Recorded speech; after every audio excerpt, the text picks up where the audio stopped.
Hallo allemaal, mijn naam is Goof Velen en samen met Bas Schmeets hebben we deze film gemaakt over de Romeunse popgeschiedenis.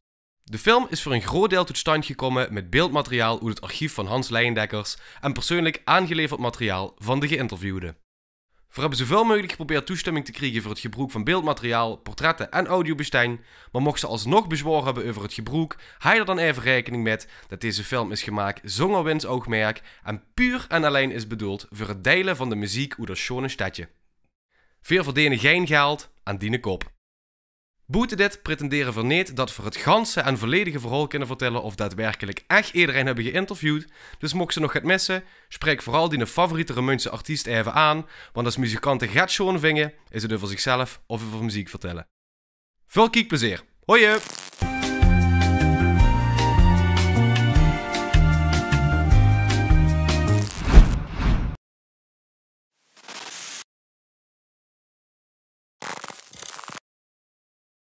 Ja, weet je, ik heb natuurlijk vanaf het moment dat ik zelf actief ben geworden in de muziek, natuurlijk heel veel herinneringen. Hans Leyendeckers, inmiddels 63 jaar oud, altijd in Remun gewoond. Ja, grote hobby natuurlijk en passie muziek maken. En ben ook altijd geïnteresseerd van wat er vroeger op muzikaal gebied zich heeft afgespeeld in Remun. En ja, wie zich alles een beetje ontwikkeld heeft in de tijd. En dan ook kijken naar de tijdgeest natuurlijk, waarin dingen plaatsvonden. Dat heb ik altijd wel heel erg chic en schoon gevonden. Maar ik heb ook heel veel dingen nog van horen zeggen van vroeger. Van mijn vader ook heel veel schone verhalen gehoord van wie dat dan vroeger in de tijd wie ze jong waren en op stap gingen.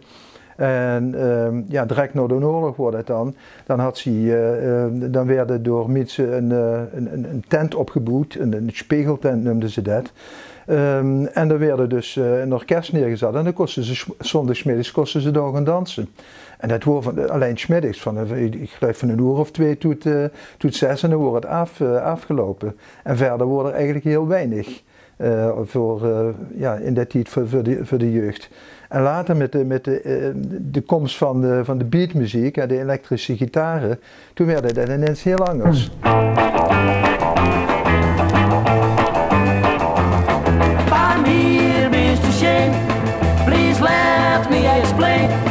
By me, Mr. Shane means that you're out. By me, Mr. Shane, again I'll explain. It means you're the fairest in the land. I could say Bella, Bella, even say wunderbar. Its language only helps me tell you how grand you are. I've tried to explain by me, Mr. Shane. So kiss me and say you understand. Mijn naam is Goof en ik neem je met door de geschiedenis van de Romeunse popmuziek van de jaren 50, 60, 70 tot aan het heden. We staan hier nu momenteel in de popzaal van de EC Cultuurfabriek sinds 2012, eigenlijk natuurlijk wel de culturele muzikale hub van Remun. Maar voordat we weer in de EC Cultuurfabriek eindigen in het heden, is er heel wat aan vooraf gegaan. En we starten misschien op de niet meest gebruikelijke plek dat ze zo denken. Ik zou zeggen, gang je toch maar aan het schoot voor zetten. By me, Mr. Shane, please let me explain. By me, Mr. Shane means that you're round. By me, Mr. Shane, again I'll explain. It means you. Je raadt het misschien nog liek, begint ons vooral hier in de Münsterkerk. Wie Hans vertelde, waren de eerste orkestjes met een drumje en een klarinetje. En begin jaren 50 kwamen de eerste elektrische gitaren en daarmee ook de rock'n'roll naar Remun. Maar dat bleek niet zonder slag of stoot te gaan. Dat was ook in de popmuziek. Op radio hoorde ze niks. Op een gegeven moment een half uurtje had ze gehad. Mijn naam is Harry Op het Broek. Ik kom uiteraard uit Remun en iedereen kent me als de fietsmaker van de Beginenstraat. Altijd hier in de muziek geweest, als drummer met name. En de laatste jaren ja, ben ik een beetje in de rustmodus gegaan, dus vandaar. Het was een beetje geïsoleerd.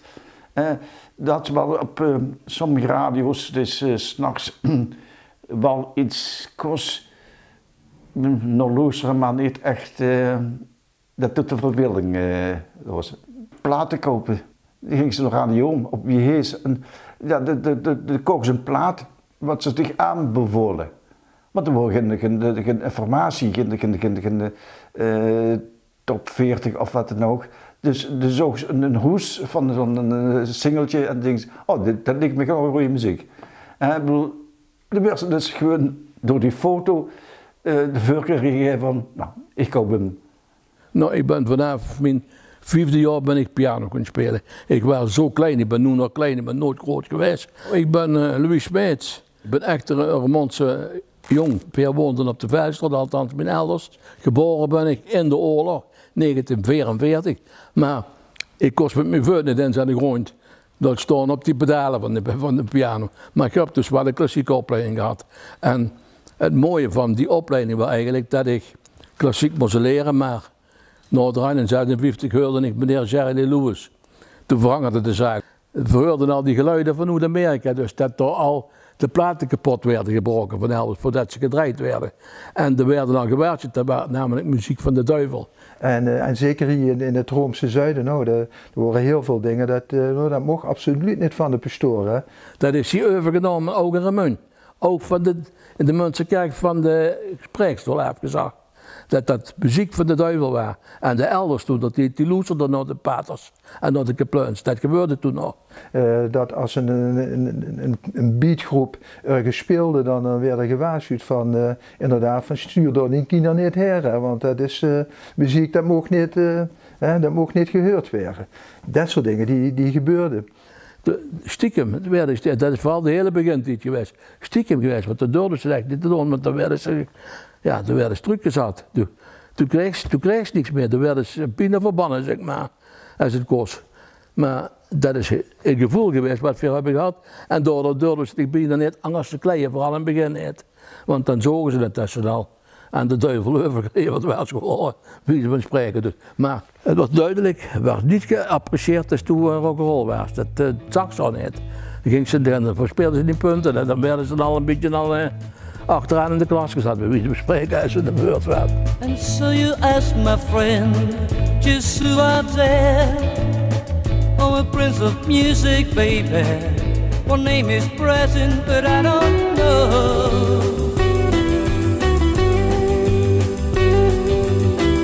And here's a song, my soul, in the land unknown. A smile of a million ladies running free outside there in the world, running so free, I decided to see, and so I live on with me. Ever since our probability and the military and destiny, oh, one step we could not see, where you are was the best place, even me. Had in de Remun vroeger 2 zaken wat met muziek te doen hadden. Dat was Veit op de Hamstraat. Daar verkocht platen. Maar dat waren zelf een violist. Een hele goeie zelfs. Maar die had toen ook als enigste van de hele buurt gitaren. Ja, dat waren die kosten die van mij, die kosten 294 gulden. En dat waren tijd heel erg veel. En dan had ze roephoeks aan een kapel. Daar verhuurde versterkers. En dan moest ik voorstellen, versterkers, dat waren dat ene, dan kostte 3 gitaren op doen. Ook de basgitaar. Mijn nemer zat toen geld voor een basgitaar. We spreken echt over de 50 jaren. Dus wat gebeurde, toen had ze een gewone gitaar en degene wat de baspartie moest spelen, die speelde dan op de onderste 3 snoren van de gewone gitaar. En dat waren dan de basgitaar. En zo zijn we eigenlijk een beetje met muziek in de Remun begonnen met de rock'n'roll. Vroeger wordt het eigenlijk vooral de accordeon met een drum en een saxofoon. En er werden tango's en walsen en zo werden gespeeld. Veel instrumentale muziek. En later komt het vocale erbij met gitaren, jengelende gitaren en basgitaren en een schreeuwende zanger kwam erbij. En de muzikanten zelf, dat waren ook van de ene begon op school tegen zijn vriendje gaan Speelt zo gitaar, kind doet dat niet. En zo werd dan alles bij elkaar gezocht en de drummer werden uit de plaatselijke harmonie gekaapt.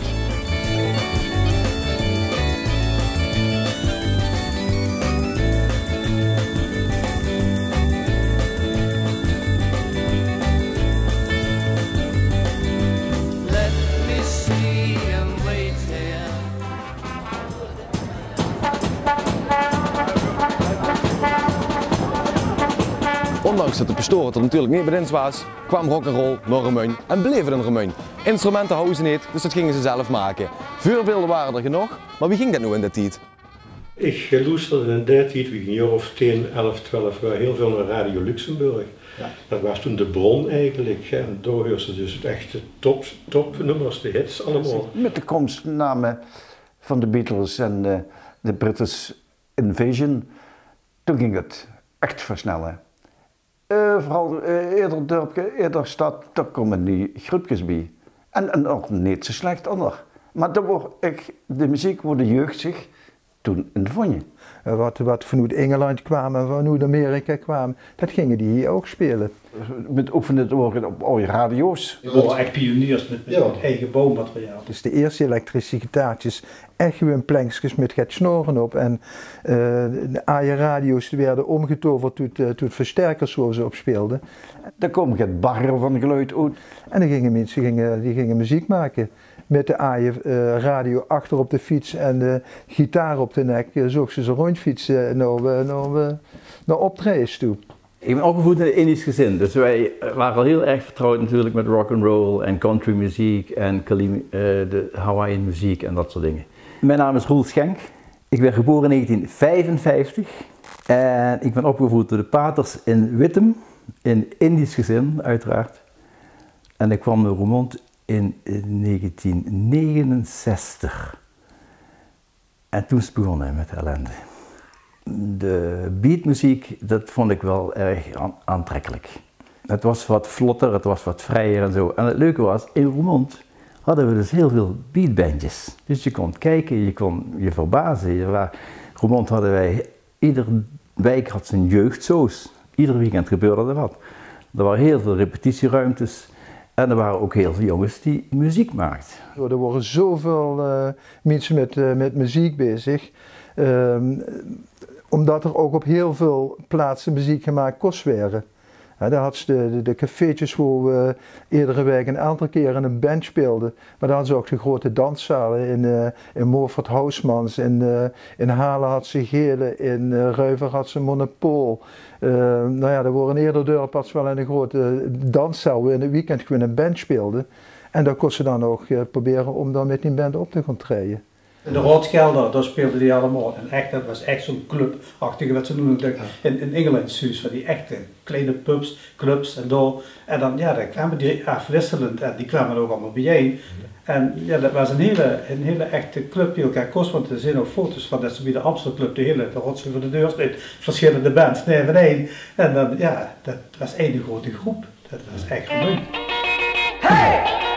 Hey!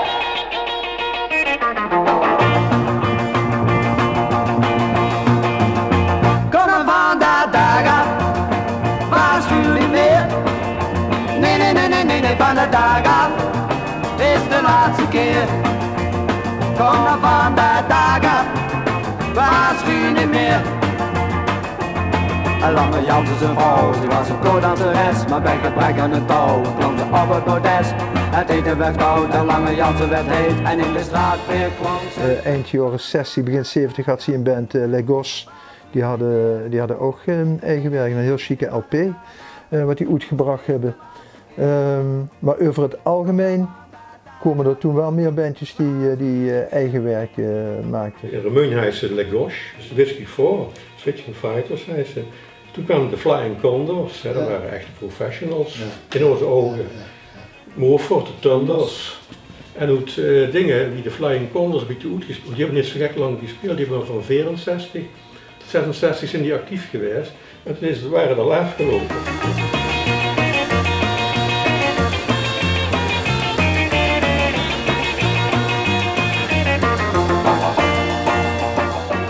Vroeger had ze kampen, hè? Die waren voor de Beatles en die waren voor de Stones. Ook op feestjes werden gewoon, ja, zo van, wij zijn het beste. Dat kun je je tegenwoordig niet meer voorstellen. Wat mogen ze het allebei goed vinden en dat is ook allebei goed. De Flying Condors en de Thunders, dat waren van tijd de Beatles, Stones zo gezegd. En vooral de schare publiek die ze mettrokken. Ik weet dat er zalen waren, daar werden de Flying Condors niet toegelaten, want als die kwamen, maar er waren zoveel stand bij, dan waren ze bang dat ze de tent zo aanvregen. En op andere plaatsen werd het met de Thunders.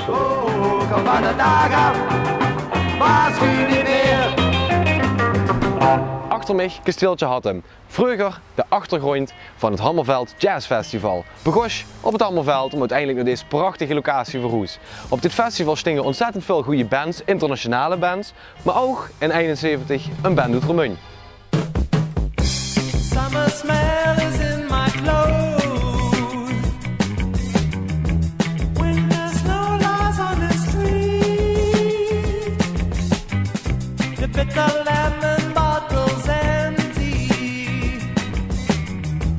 Wij waren in 1969, 70 net op dat keerpunt van de nette muziek, hè, die ook in de kerk kon spelen. In de beatmis ging het nou toch naar de rock.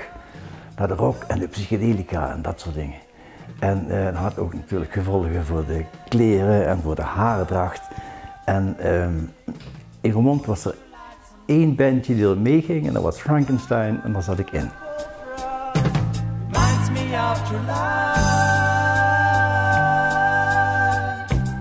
Sound hackneyed when I'm saying that my love is very strong. Wij gingen mee in de flow. Frankenstein was toen een band, die werd ineens gevraagd.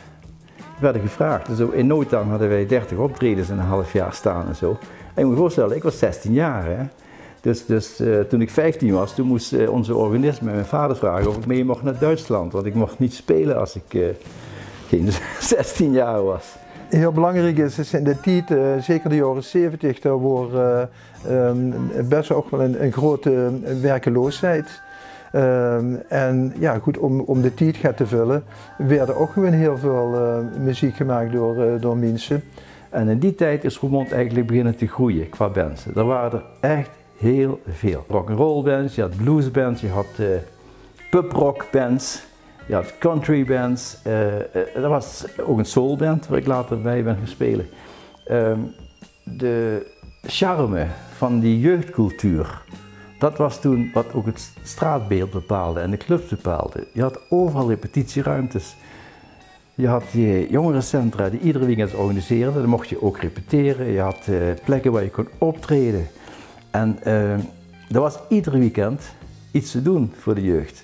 En wat mij zelf bijstaat uit die tijd is dat er heel veel concurrentie wordt tussen de bandjes onderling. En dat had natuurlijk te maken van, er werden in heel veel cafés muziek gevraagd. Alleen ja goed, eerdere band wilde natuurlijk het liefst heel veel spelen, want dat leverde ook veel geld natuurlijk op. En natuurlijk ook veel publiciteit. En er wou gewoon heel veel spelen. En op een gegeven moment in Roermond hadden we wel, laat ik zeggen, duidelijkheid. Er waren zo'n, ik denk zo'n 15, 20 bands en je wist precies wie waarin speelde. De spoeling was dun natuurlijk. Hè. Wij waren wat slimmer, net zoals andere mensen ook wat slimmer waren. En die wisten die kroegen aan je te binden. Hè. Als je dan afspreekt, dan zeg je oké, dan kom ik in maart, maar ik wil ook nog graag in juni. En ik wil graag dat festival spelen en leg je dat vast.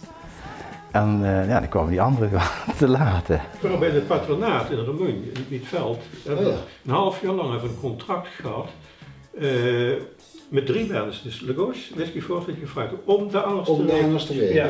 Het leuke was dat in Romein had je 2 kampen. Je had de Veldstraat met de soul en de funk en zwarte muziek. Omdat er heel veel Amerikanen woonden en Engelsen woonden. Die hun eigen platen meebrachten. En met DJ's als Benny Vaas en zo, die draaiden die muziek. Dat was fantastische muziek. En je had de Neerstraat en de Zwartbroekstraat met de witte muziek, de country muziek en de puprock en dat soort dingen. Er was weinig crossover. De enige crossover die ontstond dus met de drugs. Want die Amerikanen en Engelsen die staken over, omdat de drugs natuurlijk op de Neerstraat en de Zwartbroekstraat zaten. En op de Veldstraat liep de MP. Dus zo kwamen de zwarte jongens ineens ook terecht in de Moulin Rouge en de Club 67. En toen is er een soort merger ontstaan, vond ik wel grappig. Dat je ineens zwarte zangers kreeg in Roermond. En heel veel donkere jongens die van alles wilden en zo. Dat vond ik een mooie tijd.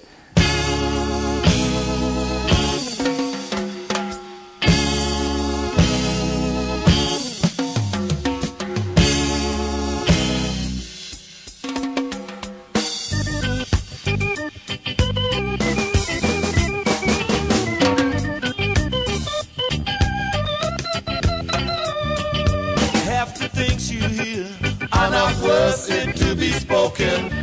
Half the things people say are not worth it to be said. People talk and talk for the sake of their own voice. I would prefer total silence if I had any choice. What a good is a man if his words cannot be trusted, Santa? What good is a woman if she only tells lies? What we need is a little bit more self-discipline. De veranderingen technologisch, nou ja, vroeger als ook de films nog zoiets van vroeger wie de Beatles in een heel groot stadion stingen met een paar van die kleine zangzeultjes waar het geluid uit moest komen. In de jaren 70 werden dat allemaal die grote PA's wat geboekt werden met van die grote 45, 60 baskasten. En later kwamen er W-bins ongeveer de bas, er kwamen midden speakers kwamen erop. Hoorntjes kwamen erop. Daar had ze dus echt een grote bus nodig als band als ze op ging strijden. En de grappige was van, ook als ze in een klein café speelden, dan werden ook die apparatuur daar neergezet. We gaan niet nodig, want toen zou ze best wel met een paar van die kleine boxjes uit kunnen komen. Maar ja, die had ze niks anders, die had ze die grote PA en die werden ook in die café neergezet. In die tijd is eigenlijk ook die naam ontstaan van Liverpool aan de Maas, omdat die jongens die speelden in verschillende bands. Er waren heel veel bands, maar ook veel gelegenheidsbands. En iedereen probeerde andere muziek te maken. Iedereen speelde iets anders. Dat vond ik grappig, hè? En verkeken ook naar elkaar. Weet je wel, we gingen ook luisteren naar elkaar, want waren in heel veel cafés waren live optredens. Dus dat waren heel laagdrempelig eigenlijk.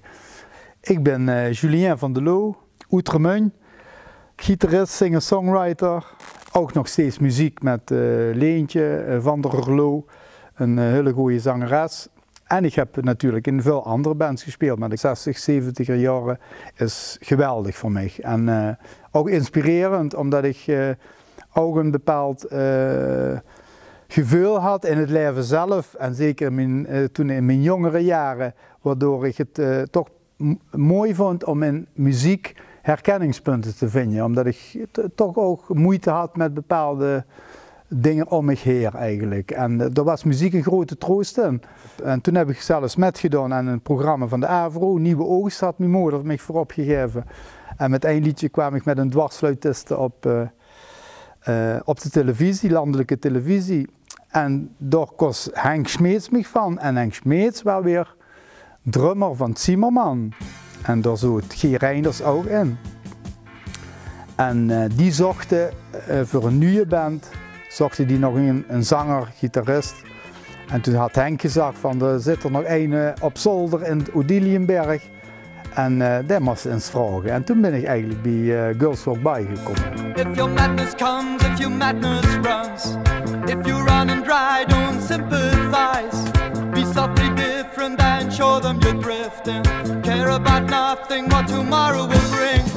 Try a little bit of nothing, you will find a little bit of something. You try a little bit of nothing, you could see through my eyes, make me burn, make me fly. Do I think real, am I good, am I lying? Voor mij, ik keek heel erg tegen die jongens op, omdat ik die in bands had gezien. Dus ik was zeer vereerd dat ik mocht meedoen. En we zijn begonnen met veel covers, van Fleetwood Mac, van andere bands covers. En ondertussen vroegen ze toch ook aan mij van, hebben ze ook hun eigen liedjes? Nou, en toen is het zo begonnen eigenlijk met, en dat was ook niet direct de bedoeling van we gaan een grote band maken. G en Henk die kwamen uit Zimmerman en die dachten van lot van eerst weer gezellig, want daar ging het om, weer gezellig muziek maken samen. Maar toen zijn we eigenlijk na een half jaar of 3/4 jaar zijn we met een optreden begonnen. En toen ging het eigenlijk vanaf dat moment, waren eigenlijk elke keer dubbel zoveel bezoekers. En dat is iets, dat weet ze niet wie dat kan. Maar dat gebeurde dus met ons. Dus alles, binnen een half jaar was alles uitverkocht waar we heen gingen. In Paradiso hebben we gespeeld, op Jazz Bills, heel veel popzalen in Nederland en België. Ja, prachtig, gewoon heel veel gespeeld.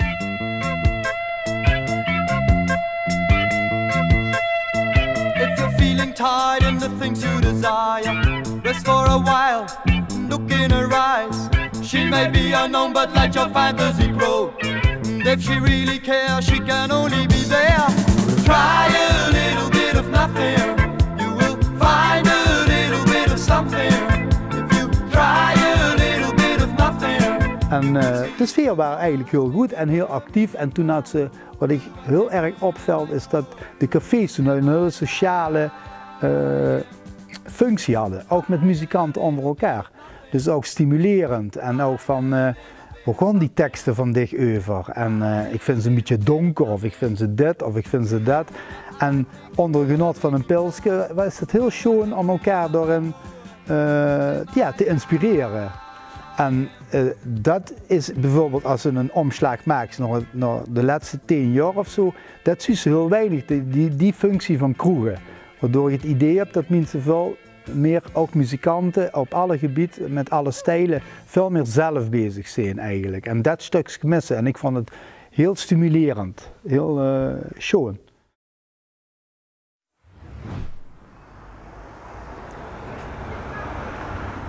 We staan hier momenteel in de Zwamerstraat, bij nummer 61, Zwamerstraat 61, vroeger beter bekend als S61, het jongerencentrum van Remuin. Hier is plek voor te spelen, voor te repeteren, een grote smeltkroes van creatieve en muzikale mensen. We gaan zo meteen even op de koffie bij Annelies en Theo, die hebben hier jarenlang hun liefde en leed ingestoken. En ondanks dat ze vroeger hier midden in de actie zaten, wonen ze nu heel erg rustig in de natuur op haar eigen mooie plekje.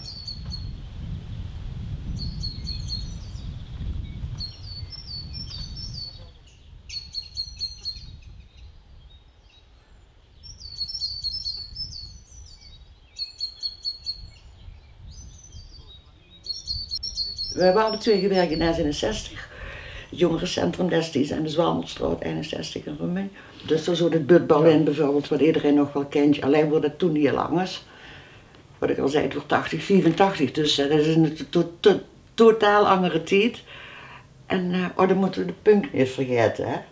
Ik kwam ook in die tijd. De jaren 80 muziek kwam op, dus ook heel veel vrijheden door met meer.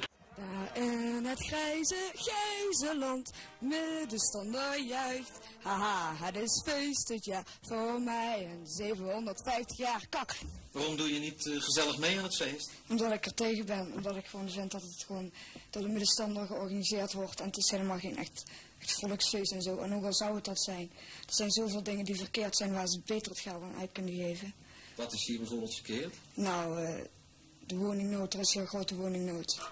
En er zijn nog meer dingen, werkloosheid. En, hoe is het om jong te zijn in een stad als Roermond? Nou, verschrikkelijk, omdat er gewoon helemaal niks te doen is. En wat doe je dan de hele dag? Thuis zitten of naar het jongerencentrum. En dat doe je ook? Ja. En daarbuiten is niks? Nee, zeer weinig. Of zeg maar niks. Nu wil meteen naar andere steden gaan of zo. Waarom doe je dat eigenlijk niet? Waarom ga je eigenlijk niet uit Roermond weg, ergens anders heen? Omdat ik nog thuis woon. En dan wil je liever hier nog blijven? Ja, ik wil eerst de school afmaken. En dan ga ik wel weg hier. De sfeer van de stad, wat benauwt je hier het meest? Wat is het ergste hier? Ja, dat is niet te zeggen. Gewoon, de hele sfeer is gewoon helemaal niet fijn. Of heel erg agressief, of juist heel erg sloom. Een fotoserie van het Budbal 1980. Die werden toen zo'n boog geplakt en dan ging het rondje en dan kosten mensen die bij bestellen. En dat is gelukkig bewaard gebleven. Ja, doe op zich best een heel groot archief opgebouwd. Door alles te bewaren. Allemaal Remunse, behalve Hajuitjes denk ik, allemaal Remunse mensen. Hans Thijssen, Hans van Bergen, die nu voor de Limburger werkt. Schrijver is hij, ook stadsschrijver, meen ik. Marcel Kuipers, helaas niet meer Ongeros. Henk Schoenmakers. Is dit Jos van Kant, Theo? Zou je daar ook bij? Nee, dat ken ik niet, want toen zat het erbij. En dan moet dat Hajuitjes zijn. Dat is Harry Dame, dat is Funs Doma en dat is Dij Bekkers. Behalve de podiumactiviteiten was er ook het muziekcollectief. In Onger S61 worden die oude kelders, door de Zwamerstraat, waar meer onder die hoezen zitten. Dat waren enorme geluidsdichte bunkers, dus daar kost flink herrie gemaakt werden. En daar kosten allerlei amateurbandjes, kosten daar voor een paar, ik weet niet meer, voor een paar gulden. Ja. Dan kost je daar een paar uur oefenen. Er stond een drumstel, er stonden een paar versterkers. En er komen een heleboel herrie uit de kelder. Maar die jongens, die clubjes, dat sprong zich rond. En op een gegeven moment zaten er echt tussen de 40 en 50 muzikanten en misschien wel 10 verschillende bandjes. De hele week was dat bezat door. Ja. En om de zoveel tijd was er een presentatie, dan komen die allemaal het podium op. En lieten door aan vrienden en familie horen wat ze inmiddels kosten. De zogenaamde groepenpresentatie. De groepenpresentatie worden. En nou, dat leverde flink het publiek op, waardoor ze weer andere activiteiten koos door. Nou, het was een bijzonder leuk ding. En er worden een heleboel van die men van de straat, die worden er een boel van, misschien andersmans lastiger zo zijn geweest. En dat kostte ze dan gewoon even reageren.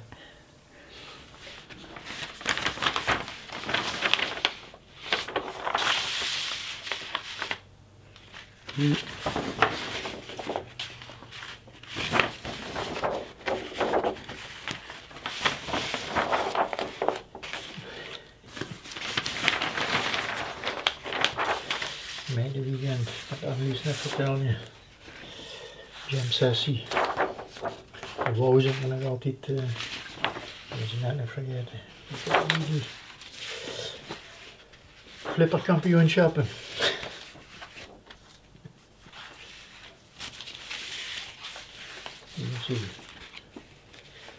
Heb je Dr. Anders P gehad in Ja, 66? zeker 6 keer. Oh, echt fantastisch. Ja. Tapes, dat wordt dan ook een Festival. Nog een sessie. Bob Marley live. Oh nee, het ging over een film. Afscheidsconcert. Ja. Nog een sessie. De groepenpresentatie. Dit worden bijvoorbeeld allemaal van die bandjes van dat muziekcollectief. Ja. Nou. Caveman. Oh, dat is bier. Nee.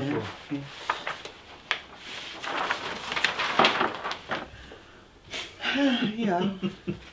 Had je ook dat meidenafsluiting? Stukje historie, ja, dat meidenweekend zit in het tussen. Ja, omdat je even terug... Ik word sociaal-cultureel werker door, dus de muziekprogrammering, dat wordt één stuk van mijn takenpakket. Maar ik ga ook als nadrukkelijk onderdeel van het takenpakket zorgen dat er meer meisjes in een jongerencentrum komen. Het wordt ook net in de feministische tijd, dus er werden meidengroepen opgericht en dat zochten ze op het podium uiteindelijk ook weer terug. Er zijn best wel veel meisjes vanaf die tijd geweest die dachten van nou, als ik het hier kan doen, dan ga ik het ook doen ook. En die werden altijd zeer adequaat ook op het podium begeleid. En er was een eigen blaadje, ja. Het S61 bulletin. Roemrucht. Dat kwam zo, nou, niet elke maand, maar ik denk zo om de 2 maanden komt dat uit. En dat leverde altijd veel misbaar op die gemeente die dan weer dreigde om subsidies in te trekken vanwege hun onwelgevoeglijke artikelen. En nou, ik heb er achteraf nog wel eens een paar trucjes gezien van die bulletins en nu snap ik ook wel waarom dat ze dat deed. Maar het was toen altijd dan werd iedereen weer kwaad op elkaar en het was een hele dynamische tijd, zal ik maar zeggen. Ik weet niet of het verschil zo groot is, maar het wordt toen minder gestructureerd en minder aan regels gebonden, denk ik. Die mensen gingen de kelder in en maakten dan een heleboel herrie. En na afloop moesten de drumkit bijeenvegen bijna van een lijn en weer opknappen. Tegenwoordig zouden ze daar een flinke boete voor kregen of zo. Maar goed, het was een beetje, het was ook een beetje experimenteel allemaal. Dat had nog geen precedent of zo. Waar had je die kelder staan? Ja, wat doen we daarmee? Nou, dat was het beste idee. En ja, nu is dat gewoon, denk ik, veel formeler allemaal. Ik zocht nog naar een andere term. Ik vond dit niet, maar het heeft vast ook met de jaren 80 te maken. Ik vond dit veel toleranter. Iedereen durfde toen ineens. Ik behoorde tot de oudere popmuzikanten in deze stad. Zij hebben het keerpunt meegemaakt. Hè. We hebben echt de brave beattijd achter ons gelaten en zijn op de ruige improvisatietour gegaan. Bandjes gingen eigen werk maken. Dat begon een beetje in de jaren 80. Voorheen had ze heel veel coverbandjes en 80 steeds meer eigen werk. Toen had je ineens in Roermond ook zo'n scene. Geweldige scene. Denk, oh, die gaan tekeren, die doen. Want wij hebben altijd hard gespeeld, want we vonden dat dat erbij hoorde. Later werd het wat gecultiveerder, want ineens was er dan die punk of die punkrock en ik vond het fantastisch. En dat punk, dat wordt in dat tijd eigenlijk een reactie, zeg maar, op wat er allemaal gebeurde in de maatschappij. Met name wat ik net ook al zei, de werkeloosheid, hele hoge werkeloosheid. Mensen verveelden zich gewoon, hingen rondje op de straat en er werden gewoon ook veel rottigheid uitgehaald, zeg maar, omdat ze zich gewoon verveelden.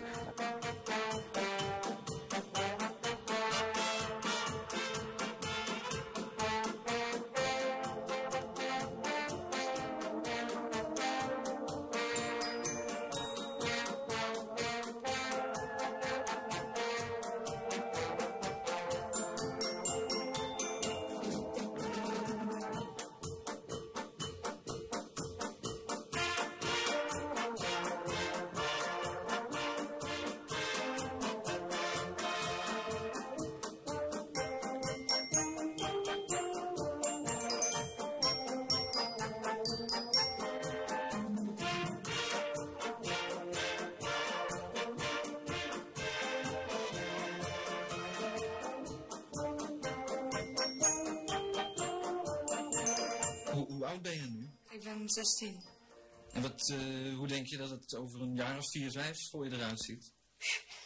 Heel slecht. Maar waarom dan?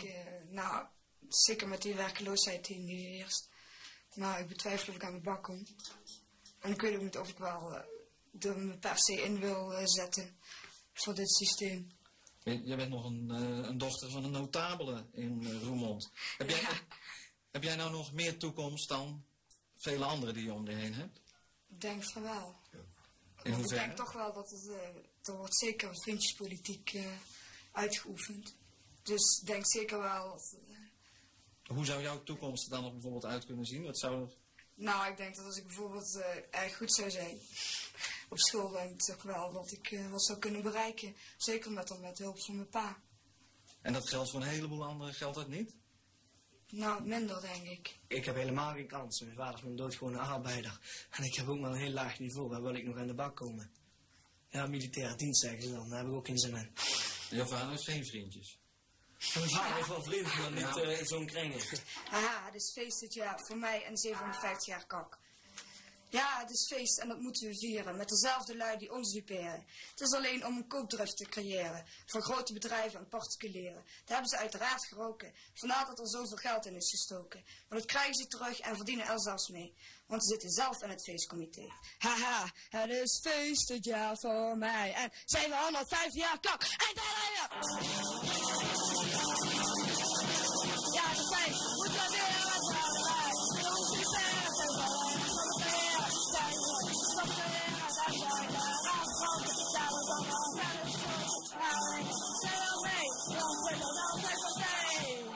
Kak! Daar had ze natuurlijk een paar bekende bands, zoals de Sex Pistols met Johnny Rotten.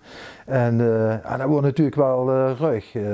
Met allemaal die dingen, de kleier wat er aan had. Maar ook sloetspangen door de wang en zo. En dat moest Veer natuurlijk ook. Hè. Dus we hadden een bandje waar we dat allemaal deden. We hadden zo een sloetspang geprepareerd. Zodat het net leek als we die indeden, zodat ze een sloetspang door de wang had gedaan. Maar zo liep ze er wel bij, weet je wel, met gewoon stoer en het woord gedrag wat ze liet zien van hoe de gevestigde orde, de burgerlui natuurlijk van zeiden van moesten eens kijken wat er rondloopt. En Veer hadden zoiets van ja, maar dat zit hier gewoon schuld, hier heb dat zelf gecreëerd. Hè. En er hoorde dus ook de keihelle muziek bij. En dat ging in feite niet meer zozeer om water gespeeld werden, maar het moest gewoon loeihelder.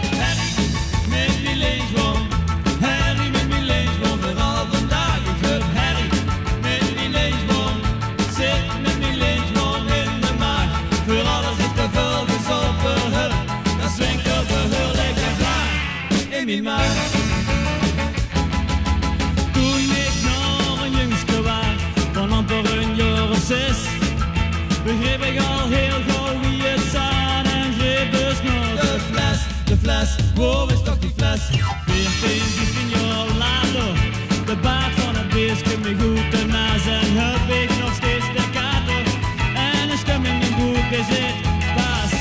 Toen ik nog een filmpje was, van amper een jaar of 6, verzorg ik bier om de gooie dag in de inhoud van de fles.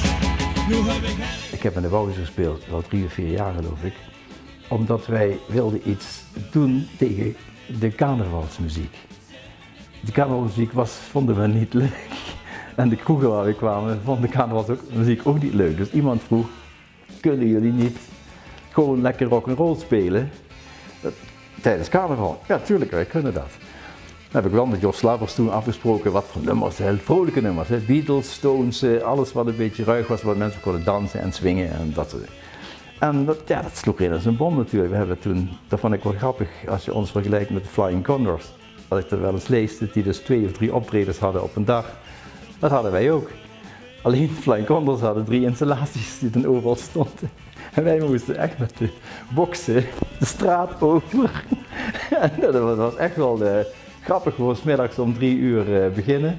En om 6 uur eten en dan om 7 uur ergens anders opbouwen en dan spelen uur tot 1 uur 's nachts. Ja, dat was wat.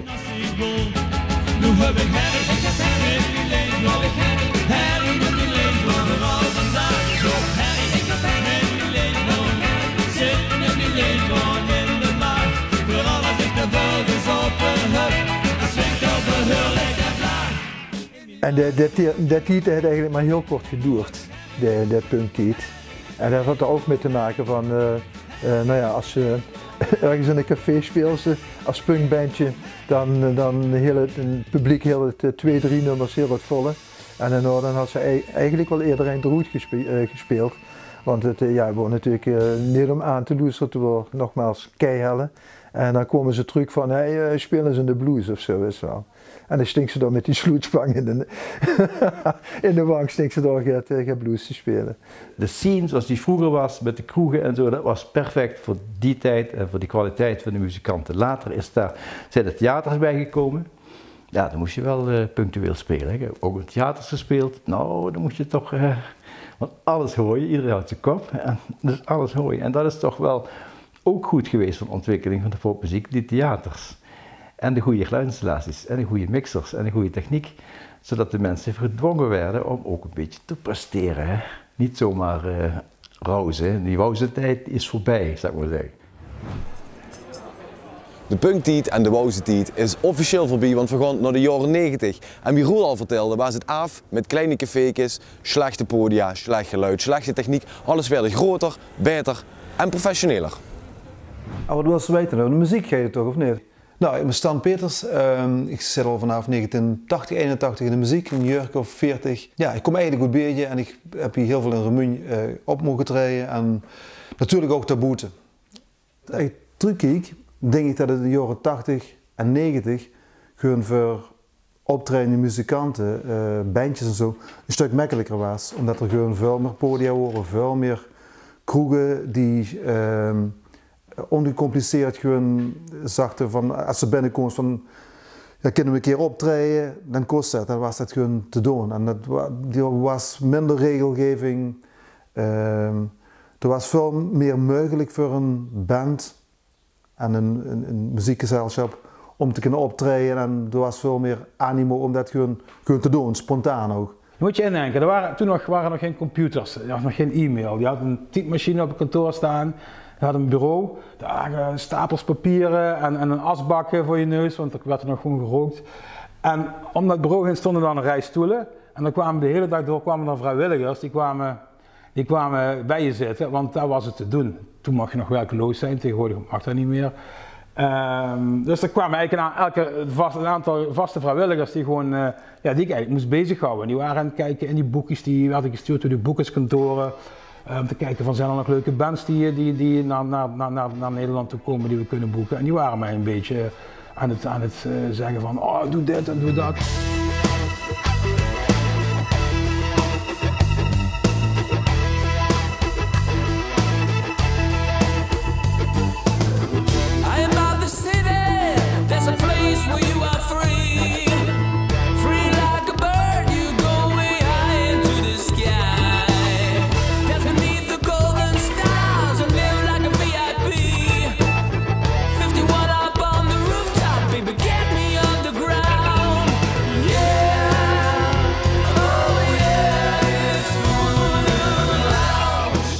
Toen ik in Roermond kwam werken in de azijnfabriek, had ik van tevoren stage gelopen, een aantal jaren lang eigenlijk in Phoenix, in Sittard, de voorloper van Volt.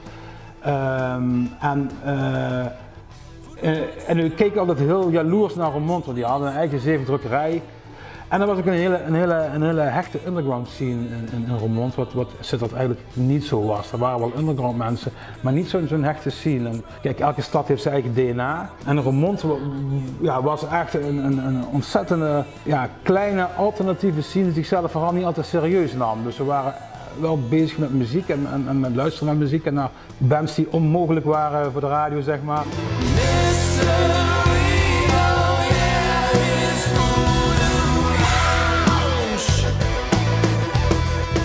Azijnfabriek is gewoon een zaal, een locatie waar iedereen zichzelf mag zijn. En dat is de Azijnfabriek en daarom komen mensen ook graag hier, omdat ze zichzelf mogen zijn. En iedereen heeft hier gewoon altijd een lekker thuisgevoel op een of andere manier. Ze voelen zich gelijk op hun gemak, niks moet, veel kan. Ja, eigenlijk de verlengde van hun huiskamer. Vaak genoeg krijgen we dat te horen. En dat vind ik wel heel erg tof. Geeft ons ook een heel goed gevoel.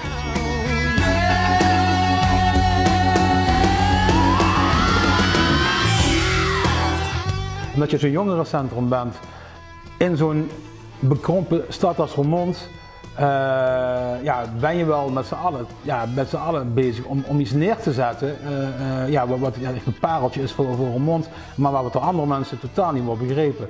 Dus voor al die andere mensen van Roermond maakten we gewoon een bak teringherrie met z'n allen daar in die zaal. Ja, en wij waren met fantastische dingen bezig, vonden we zelf. Maar het was wel voor een vrij beperkte underground scene, zeg maar, dat we bezig waren, ja. Maar voor die scene waren we wel heel erg goed bezig.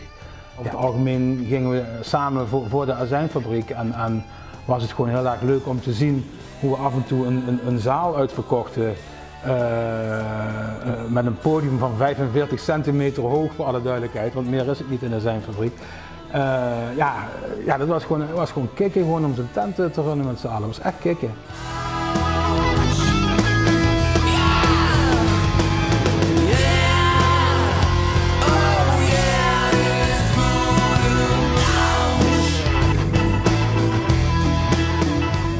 We krijgen ook nog heel vaak van mensen die hier al jaren niet meer zijn geweest en alleen maar, zeg maar, in de oude azijnfabriek.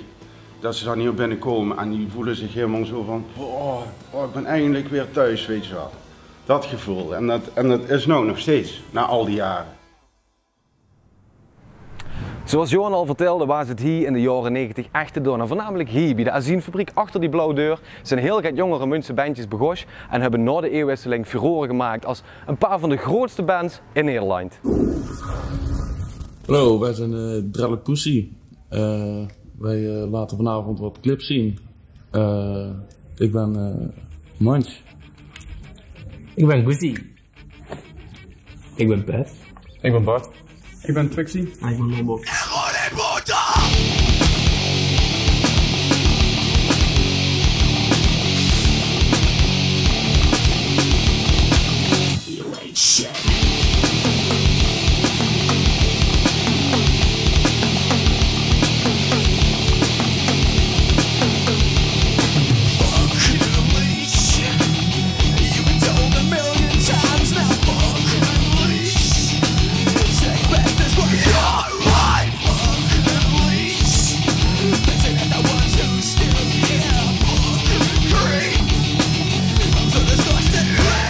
Ja, we zijn hier nog steeds met Dreadlock Pussy. Toen was er heel veel plek en kon hier een soort van kruisbestuiving en een broeiplek. Veel muzikanten. Ja, iedereen die iets wilde, niet die iets kon, maar iemand die iets wilde, die kon hier op een of andere manier een plek vinden. Ik ben Twan, ook wel bekend of minder bekend als Twix. Ik ben Jaap en in een ver verleden bekend als Munch. Ik was de bassist. Van de band Dreadlock Pussy. En je kon hier altijd wel overal spelen. De zaal 8, de cafeetjes. Ja, ook dingen als repetitieruimtes, die waren er toen. Wij repeteerden bij Guus Halmans, wat onbewust toch ook best wel een blokfiguur is geweest in de Roermondse popscene. Als in de repetitieruimte, wat er zelf hobbyruimte noemde, want anders kreeg er geen vergunning voor met in de woonweek. Nou ja, ik ben Joost Peters, ik speel bas al 30 jaar nu. In 95 ooit dus begonnen met een bandje en ja, sinds 98 in Concubine. Ja, mijn naam is Dennis Peters, ik ben 41 en ik speel ook gitaar bij Concubine. Er zijn best wel veel bands eigenlijk die ze ook nu op camera kreeg ooit begos. Ja. En ja, Guus organiseerde dingen. Molenrock bijvoorbeeld is een bekend voorbeeld van wat hij organiseerde. Molenrock en zo, dat was toen ook echt wel. En dat waren echt wel plekken en daar kwam je en elkaar tegen, maar ook waar je dan ook kon spelen. Dat waren ook de kleine kroegen waar je podium kon bieden. In onze tijd was dat namelijk smoesje. En dan, Ik ben Joes Kerkers en ik zit hier omdat ik vroeger in de band Suitje heb gespeeld. En toen werd ik heel liefkozend Saxje genoemd. Dus ik was de saxofonist van de band. Ja, mijn naam is David Smets, ook van Suitje Ferry. Van weleer mogen drummen. Mij noemden ze Pluisje of Pluiska. Vroeger had ik nog wel langere haren, maar op een gegeven moment niet meer. Maar, ja goed, wat dat betreft heb ik een pluizig mannetje, hè? Ja, pluizig mannetje, ja. Knuffelgehalte van David zo. Ja, we hadden eigenlijk allemaal wel een bijnaam volgens mij. Ja. Nou, daar was jij van. Ja. We're gonna rock it out, we're gonna funk it up one more time. We're gonna rock it out just for a little while. We switch the style, mashing up the bus on his brand new skill style. You better be careful with the scores that you make. It's not the beat out of red and you pick. The time has come to teach these dogs on the tricks. I said one more time, we're gonna rock it out. En ik denk dat het toen niet alleen in Roermond zo was, maar ik denk dat het in heel Limburg was. Want je had bijvoorbeeld de Playground, dat blaadje. Dat was gaaf, want dat pikte je bij de Azienfabriek op. En dan las je demo-recensies van bandjes uit Maastricht en uit Weert en Venlo en weet ik het. En dan zo, what the fuck. Wij staan erin. Dan gaan we, ja, ook dat. Als je dan zelf een keer gevraagd werd, was het natuurlijk ego-strelend. Maar op die manier waren er, zelfs zonder internet, kon je wel bij elkaar terechtkomen of zo, via. Een beetje afkijken en een beetje elkaar proberen te helpen. En ja, ik denk dat de verbroedering ook wel zo Roermond en best wel bandjes zijn die best wel mooie dingen hebben gedaan.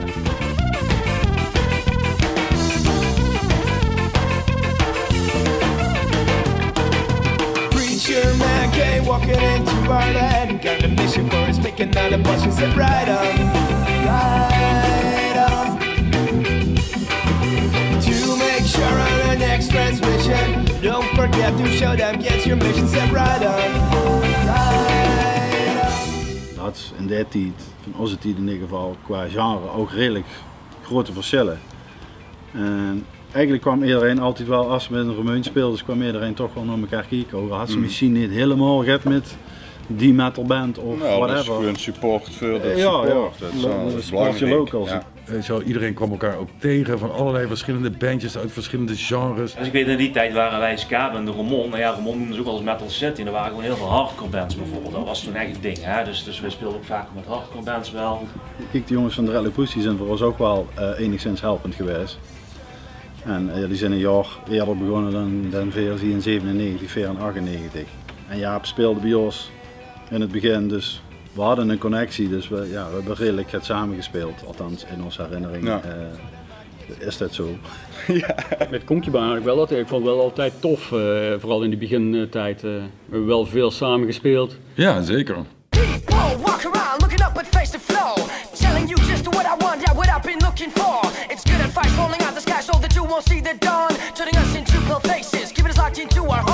En ook veel bandjes die best leuk deden, best goed deden zo.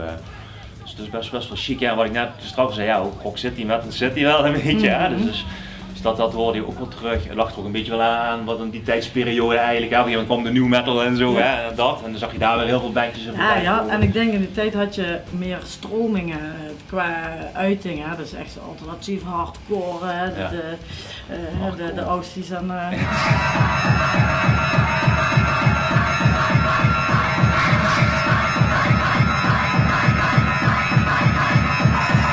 Ja, dat stond meer tegenover elkaar. Nu is het wat allemaal, ja... Dat idee heb ik wel, ja, dat je echt meer van die, hoe noemen ze dat, subculturen hebt op rap of zo. Ja, duidelijker subculturen. Punkers, ja. Get your ticket, take it for it, join the crowd, enjoy the show. Watch the fools line up for you, we're what you've been told.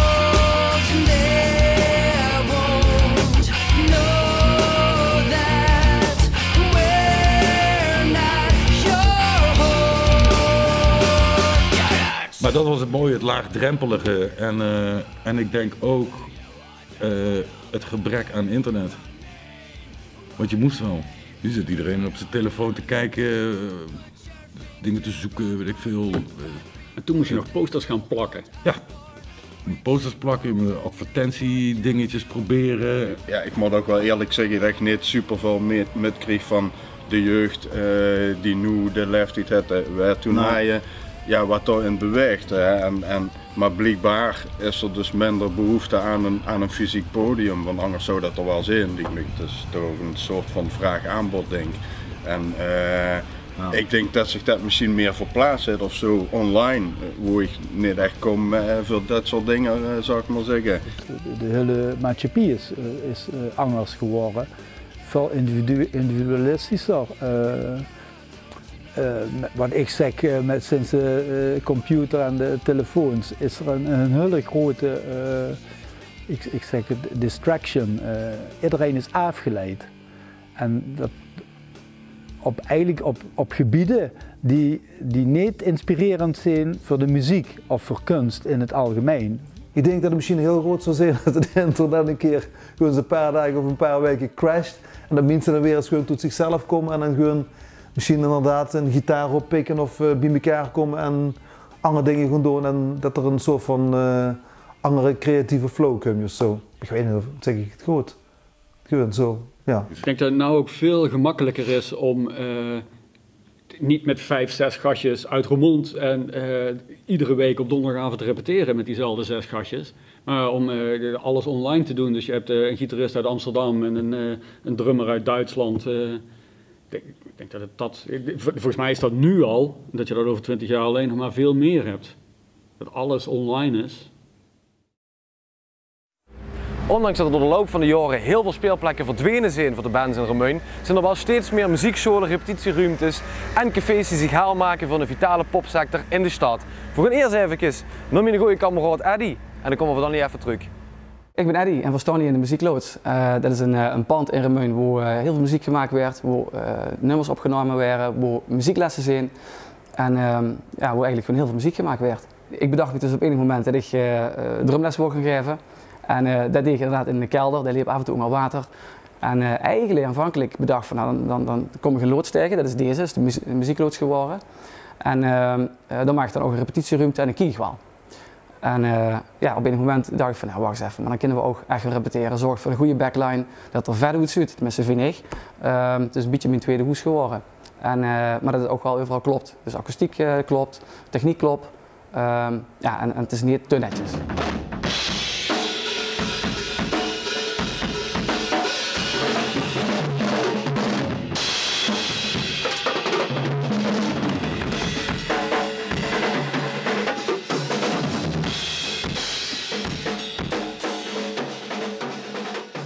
De insteek is eigenlijk geweest altijd, we willen gewoon een muziekcafé. Ik miste hier in Roermond wel heel erg een kroeg waar gewoon, zeg maar, doorsnee traditionele rock gedraaid werd.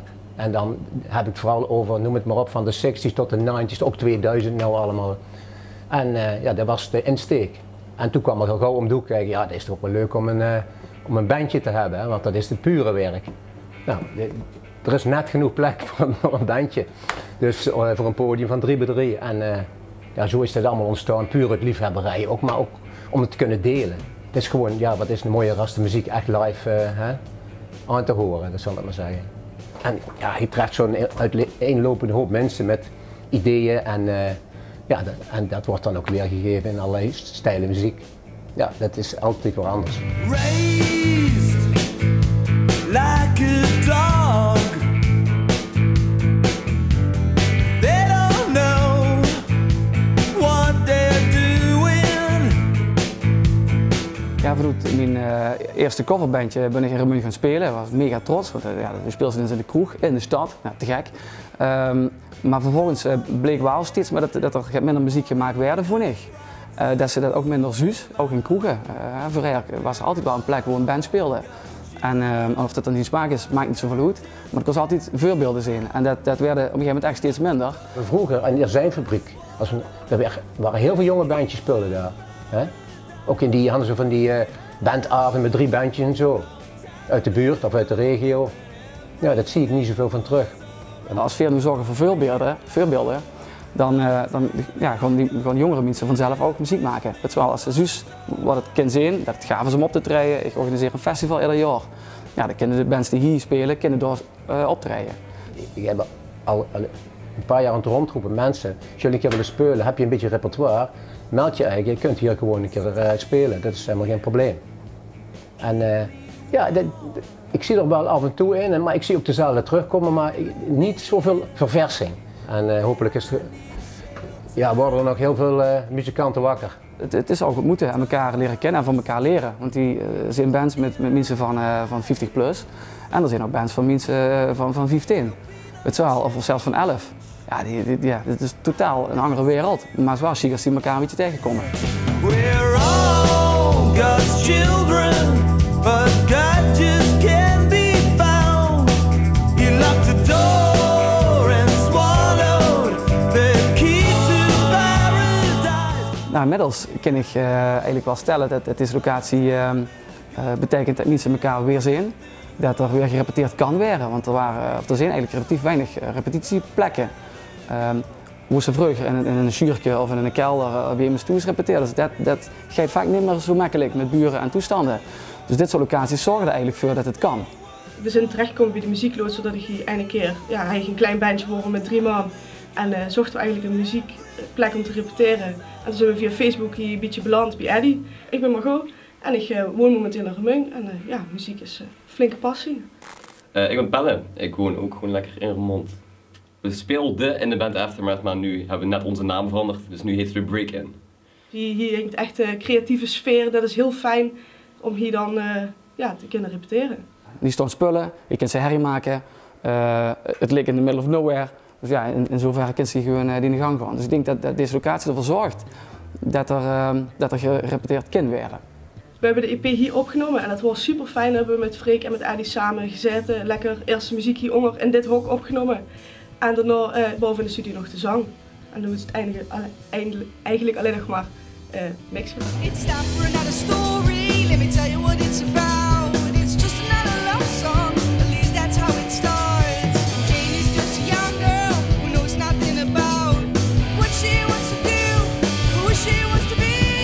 My house of art is where I go back and everything as its feet still on the ground. My house of art.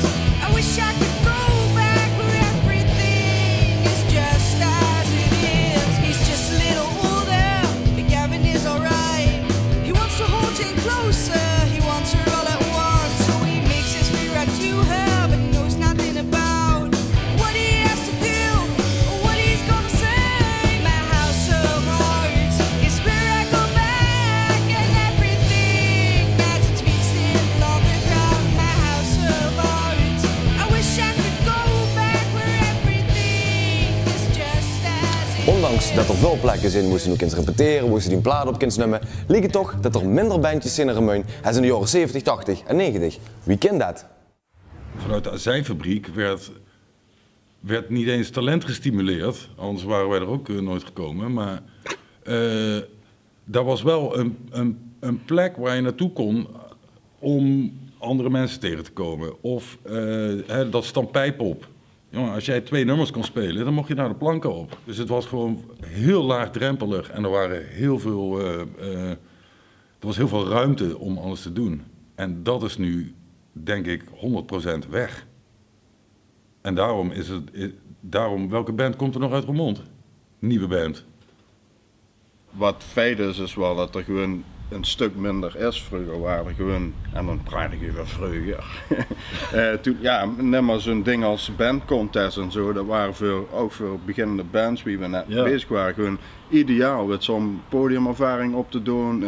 Mensen te ontmoeten die ook muziek maakten en weet ik veel. Het is voor ons in ieder geval een aardige opstap geweest, al die bandcontests. Het begon bij ons bij Molenrock, dat Wonneveer. Hadden we een soort free ticket naar het Zoksfestival in Venlo. Ja, we hebben dat ook gewonnen, dan heeft ze weer die plek destijds verdiend als nu of nooit deelnemer. Ja. En ja, van Douwe is het weer doorgegaan naar de grote prijs van Nederland, waar we ook met hebben gedaan en ook in de finale hebben gespeeld. Ik zag laatst een programma volgens mij van de VPRO of zo. Dan gingen ze ook allemaal steden af en dan gingen ze kijken wat daar aan muziek gebeurde, zeg maar. En die aflevering van Tilburg, daar zag je wel dat er dus echt nog jonge bands met jonge mensen zijn. Waarom? Omdat je in Tilburg heb je wel nog die plekken waar je kunt gewoon muzikanten tegenkomen of kunt spelen of dat is hier niet. Remeun kent nog de middelbare school geen vervolgopleidingen meer. Hè? Dus de jongeren die blijven, die zullen altijd op een andere manier muziek maken dan wanneer ze naar Nijmegen gaan of Amsterdam, Bos, Paradiso en de Melkweg bij de Handjes. Ander type groepen, ander type initiatieven, een andere manier van de tijd fijn maken voor zichzelf. Van wat ik heb gehoord, wordt er veel meer live muziek ook in de stad vroeger. En veel meer bands en veel meer bands ook zichtbaar in de stad. Oké, ik ben Desiree Simons, bijna 30 jaar, geboren en getogen in Herten. En ik woon nu sinds een aantal jaar in Remeun. Ik ben zangeres en gitarist bij Deja. Ik denk dat er nu heel veel mooie initiatieven zijn om artiesten het podium te laten pakken. Maar dat er ook nog wel heel veel werk ligt om die meer podium te geven. En ik denk dat vroeger alles gaat vrier worden. En dat als ze die muziek wou laten horen, dan moesten ze ook echt spelen. En nu is het, ik neem het op en ik zet het op YouTube of Spotify en dan is het er ook. Tegenwoordig met alle social media, dat je veel sneller een bepaald publiek kan trekken. Je kan je muziek veel meer streamen op een andere manier. Maar dat neemt niet weg dat daar doe je geen podiumervaring op. Dus dat blijft denk ik wel het allerbelangrijkste. Ja. Wat je wat er ook gewoon bij hoort en blijven klooien en zo'n repetitie op. Dat zou ik vooral ook de kinderen willen, de jeugd van nu die een band heeft of gaat oprichten, ga dat vooral lekker doen. Lekker klooien en zo'n repetitiehok achteraf bij iemand. En kijk wel wat schipstrand. Het gaat er ook vooral dat je lekker samen muziek maakt. En voor mij staat het echt voor vriendschap en een fantastische tijd waar je overal komt. En hoe meer serieus het ook wordt, dat zag ik bijvoorbeeld ook, dan moet je daar echt met je schouders op.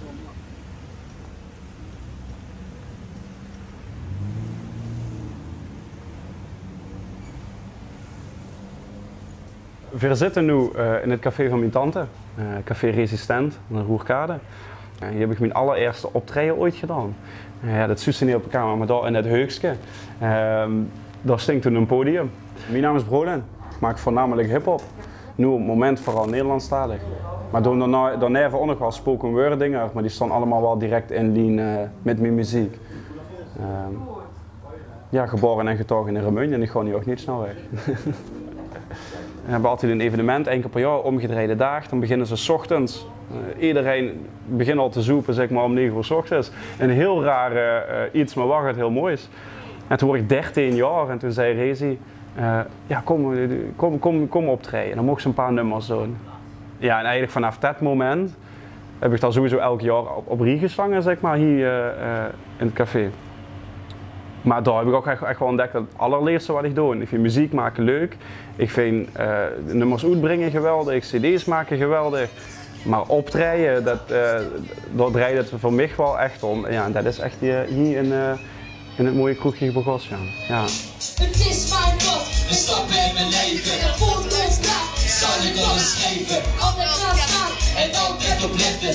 Risico's nemen en je leven op de spel zetten. Sta open voor nieuwe gebeurtenissen. Voor nieuwe dingen die opfrissen. Frisse dingen die groeien. Zingende vogels en bloemen die bloeien. Ga eens op verder en check op wat je heen is. Kijk goed en kijk verder dan je neus lang is. Laat dingen achter die al gebeurd zijn. Je moet verder, ook al doet het je pijn. Als je een klein kroegje hebt, zoals bijvoorbeeld bij een klein kroegje speelt en mensen komen echt wel toe het podium. Als het druk is, dan komen ze wel. En als ze uitgelaten zijn, dan hebben ze gewoon contact met het publiek en dan is het gewoon leuk om gewoon die interactie te hebben, dat ze een toffe avondje hebben. Dat is leuk. Dat mensen uitgelaten zijn. Ja, het is altijd gezellig op het podium. De sfeer is altijd gewoon het fijnste wat er is. En ik vind het gewoon lekker om los te kunnen gaan op het podium, om helemaal gewoon jezelf neer te kunnen zetten en dan ook nog het publiek te kunnen entertainen. Dat was ook wel de sfeer wat je overwacht. Ook vooral gewoon samen een leuke set muziek neerzetten en zien dat er mensen gaan dansen. Op een gegeven moment zelfs naar je opkijken. Ja, dat vond ik echt, vind ik nog tot op de dag van vandaag wonderbaarlijk. Muziek gaat om de verbinding en ook om de live ervaring en om het. Dan moest de band bij wie van spreken kunnen ruiken. En dan moesten daar met de band het gesprek aan kunnen gaan en de muziek echt ervaren en aan de lijf ervaren. Het klinkt heel plat, maar gewoon als een feestje hebt. Of het nu met eigen muziek is of met een band die gewoon toffe covers maakt en door een leuke tijd hebt. Ik denk dat het belangrijkste is. Een kroeg optreden is toch wel heel erg leuk, denk ik. Ik ben zelf geen muzikant, maar ik bekijk het dan van de zijlijn, maar ik heb er altijd wel heel veel plezier aan. Te zien hoe mensen genieten. En zowel op het podium als voor het podium. Dat is ook belangrijk, dat is het allerbelangrijkste. Als ze voor het podium genieten, dan genieten ze op het podium zelf wel, denk ik. Dus ik zie wel dat Remeun steeds meer podium heeft ervoor. En dat ook de gemeente daar langzaam en sommige geldschieters, om hem even plat te zeggen, daar ook wel steeds meer de meerwaarde van weer in gaan zien. Ofzo. Dus ik heb goede hoop. Ik hoop wel dat de jeugd vooral, daarom ook een Roermond in Tune of zo, denk ik, zo belangrijk is. Dat je wel gewoon een podium hebt waar je muziek mag gaan maken. Laagdrempelig. Ja, dat niet alleen maar bands zijn die het al die zijn hebben bereikt. Wij hadden toen de keuren van de Azijn. Phoenix ook wel, ja, Polzel. Ik weet niet hoe dat nou is, zeg. Of de jeugd echt gewoon lekker voldoende ruimte krijgt om het wel te kunnen doen. Maar ieder dorp had ook zo'n podium, dat werd al minder in onze tijd, denk ik ook. Maar je had gewoon ieder gat had zo'n open jongerencentrum vroeger. Dus dat was gewoon, denk ik, echt de ideale plek ook voor beginnende bands buiten wat kleinere kroegen. Om lekker te kunnen spelen en ook vooral met je vriendengroep en die kwamen kijken, pap, mam. Ja, en dat wordt op een gegeven moment opgepikt door anderen. Dus je kan nu denk ik veel sneller je muziek breed en misschien ook mondialer verspreiden. Maar ja, die podiumervaring en dat starten ergens. Ja, ik denk dat de mensen voornamelijk bij Corné naar de bands gaan kijken, want dat is toch wel standaard elke zondag wel de live muziek. Hopelijk komt het bij de Pauw ook weer terug. Die had je ook één keer in de zoveel tijd toch wel een live band staan. AC natuurlijk, die hebben ook dikker wel goede bands spelen. Of dat gaat onbekendere, maar dat is ook altijd interessant om dat uit te vinden. Natuurlijk Bevrijdingsfestival, dat is sowieso een groot feest in de stad. Schommelmeert Festival, dat is ook heel leuk. Dat heb ik ook een keer bij de Azienfabriek op de binnenplaats. Wordt er ook echt leuke muziek. Ja. Such a fool, you're in disguise. It's only you. Talisker sky, the beauty of mountains surrounded by the sea. I feel like storms washing over me. Such a fool, you're in disguise. It's only you. Talisker. Ik hoop en ik verwacht ook eigenlijk dat er een beetje een tegenbeweging komt van muzikanten die zich toch samen blijven pakken. En misschien weer er nog heel interessante samenwerkingen komen die nog tot stand. En initiatieven dat we vooral live blijven spelen. Ja, ik zou alleen maar zeggen dat we dat gewoon in de toekomst gewoon veel meer moeten uitbreiden. Dat iedereen gewoon, maakt niet uit wat voor leeftijd, dat iedereen gewoon samen muziek kan maken en ook het netwerk gewoon allemaal gezellig samen zijn. Dat het is. Dat je toch wel weer het gevoel van wat er zoveel jaren terug was, dat weer terug gaat komen. Wat ik eigenlijk ook stiekem wel verwacht. Want mensen hunkeren toch wel weer naar dat stukje, die beleving. Ja. En ook zeker niet alleen maar grote of bekende bands. Juist het tegendeel. Eigenlijk onze droom eigenlijk is gewoon om alles gewoon lokaal te houden. En dat elke band uit de regio, dat we die een podium kunnen geven.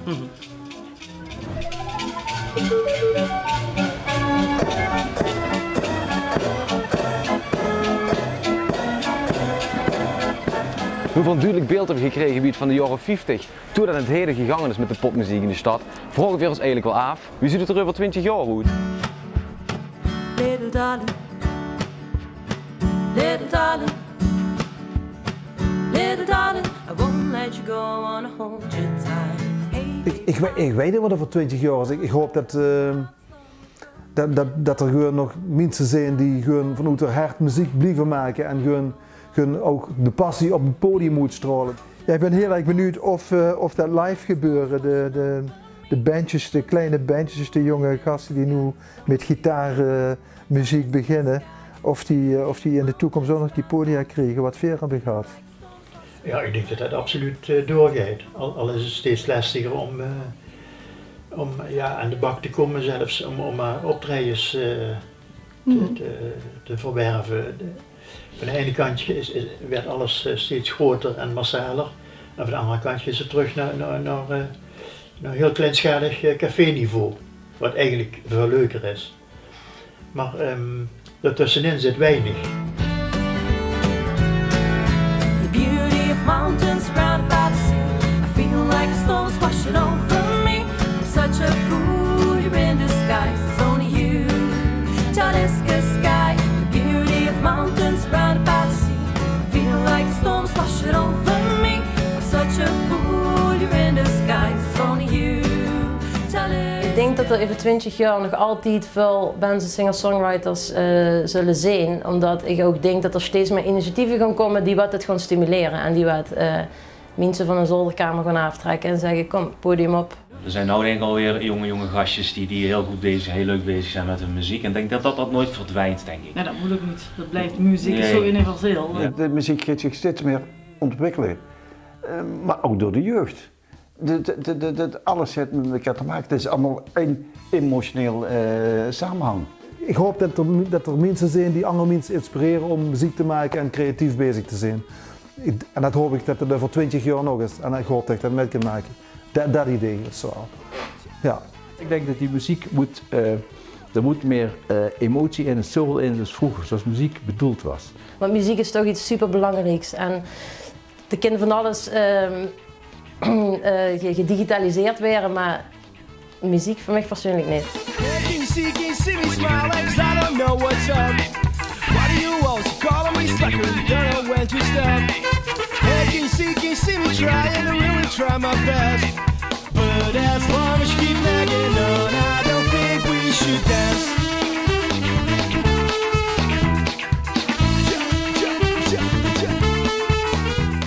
Ik hoop dat als ik over 20 jaar dat ik hier door de stad kan lopen en dat bij meerdere kroegen op een vrijdag, zaterdag, zondagavond, dat er gewoon live muziek te zien is. Dat de muziek over 20 jaar helemaal het is hier in Remeung. Dat iedereen gewoon zoveel mogelijk muziek maakt, loestert en ook naar optredens gaat kijken. En dat wil natuurlijk ook nog bestaan, want muziek maken is gewoon geweldig.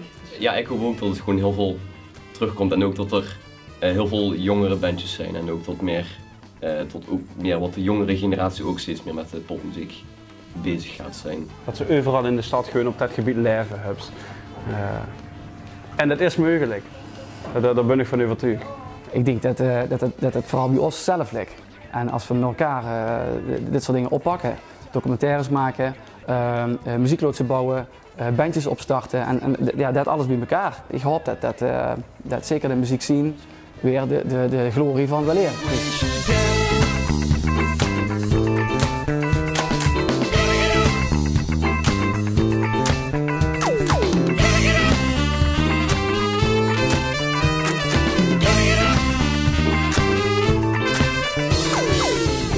Als je praat over een band of zo, zoals we gehad hebben.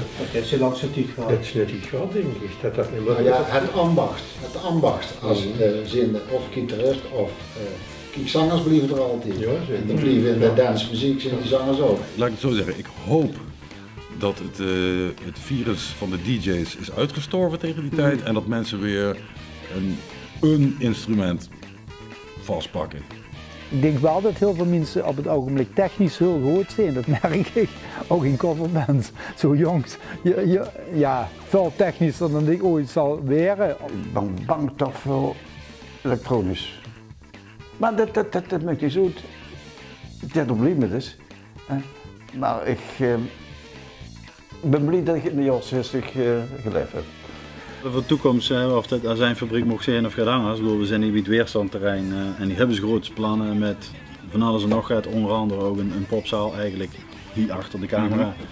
En ja, het zou mooi zijn als dit de toekomst mocht zijn voor cultureel en muzikaal Remeung eigenlijk. Over 20 jaar zal ik hier niet meer staan, denk ik. Maar ja, die moet gewoon vervolgd worden.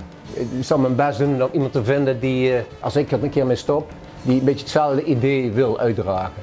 De hele popscene in Remeung, wie het nog hier is, denk ik dat iedereen er wel zijn steentje aan bij wil dragen. Ja. Alleen nemen ze waar ze het steentje moeten leggen, zeg maar. Misschien dat we weer met een bepaald soort muziek weer een beetje voorop kunnen gaan lopen. Zoals we destijds ook deden met die oude garage rock toestanden. Ja. Voor 20 jaar weet ik zeker dat het nog altijd leeft. Dat er altijd mensen die het hartstikke mooi vinden om muziek te maken en daar hun eigen mooie herinneringen weer aan maken.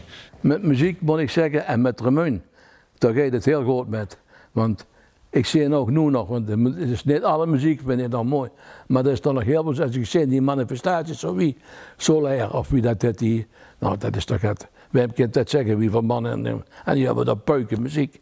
Niet dat ik van alles zei, maar muziek is, ik zal nooit zeggen slechte muziek. Er bestaat geen slechte muziek. Er bestaat alleen maar mensen die het slechter kunnen spelen. Maar de muziek blijft altijd hetzelfde. Dus muziek zal nooit verloren gaan, ook in Remeung, dat weet ik heel zeker. Ik heb het laatste keer schon een leuk gesprek gevonden, want ik ben niet in die zin zo'n kaller en als ik denk van over vroeger weet ik er nog genoeg van, noem maar op. En sowieso is de kern altijd geweest, daarom ben ik ook liedjeschrijver, dat ik me in de muziek denk ik altijd nog beter kan uitdrukken als met vertellen. En dus daarom vind ik het fijn om een liedje te zingen. Go round and round.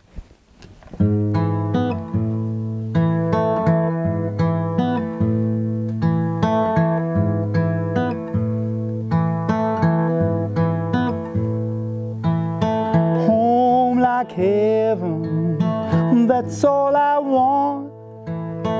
Home like lovers, go homeward bound. some hand in hand. Sweet, sweet smile, home that stands for the rest of my life. See the weather all together, all these rocks and stones made to be alone. Find a river, scream it out loud.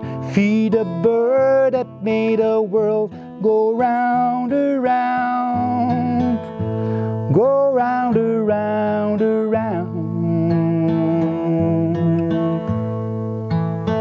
Home like silence, that's all I need. Home with guidance left from my feet. Some deep sharing from eye to eye. Home that cries till a bird will fly. See the weather all together, all these rocks and stones made to be alone. Find the river, scream it out loud. Feed a bird that made a world go round around, go round around around. That's all I need. That's all I need.